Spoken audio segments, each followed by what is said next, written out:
Ticket ದರದ ಬಗ್ಗೆ ಕ್ಲಾರಿಟಿಯನ್ನ ಕೊಡ್ತಾ ಇಲ್ಲ ನಮ್ಮ ಮೆಟ್ರೋ. ದರ ಏರಿಕೆ ವರದಿ ಜಾರಿಯಾಗಿ 4 ತಿಂಗಳುಗಳೇ ಕಳೆದು ಹೋಗಿದೆ. ತಜ್ಞರ ಸಮಿತಿ ವರದಿ ಬಹಿರಂಗಕ್ಕೆ ಮಿನಾಮೇಷವನ್ನ ಹೆಣಿಸಲಾಗ್ತಾ ಇದೆ. ಯಾಕೆ? ಬಿಎಂಆರ್ಸಿಎಲ್ ನಡೆಗೆ ಸಾರ್ವಜನಿಕರಿಂದಲೂ ಕೂಡ ತೀವ್ರವಾಗಿ ಆಕ್ರೋಶಗಳು ವ್ಯಕ್ತವಾಗ್ತಾ ಇದೆ.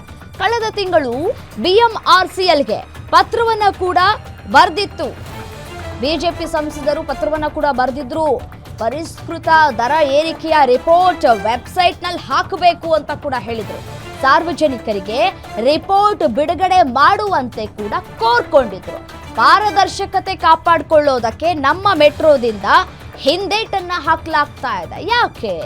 ತನ್ನ ತಪ್ಪನ್ನ ಮುಚ್ಚಿಕೊಳ್ತಾ ಇದೆಯಾ ಬಿಎಂಆರ್ಸಿಎಲ್ ಅನ್ನುವಂತಹ ಪ್ರಶ್ನೆಗಳು ಉದ್ಭವ ಆಗ್ತಾ ಇದೆ.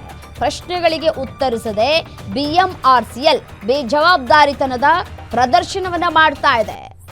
ಇದ್ದಿದ್ದಂಗೆ ತೋರಿಸ್ಕೊಳ್ಳೋದಕ್ಕೆ ಏನ್ ಸಮಸ್ಯೆ ಈ ಬಿಎಂಆರ್ಸಿಎಲ್ಗೆ ಅಂತ ಹೇಳಿ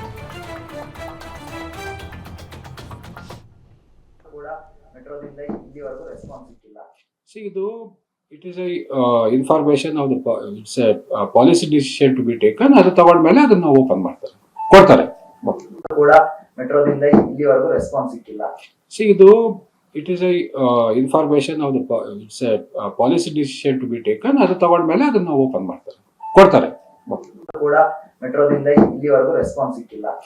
ಇದು it is information of policy decision to be taken. ಅದು ತಗೊಂಡ್ಮೇಲೆ ಅದನ್ನ ಓಪನ್ ಮಾಡ್ತಾರೆ, ಕೊಡ್ತಾರೆ. ಕೂಡ ಮೆಟ್ರೋದಿಂದ ಇಲ್ಲಿವರೆಗೂ ರೆಸ್ಪಾನ್ಸ್ ಸಿಕ್ಕಿಲ್ಲ.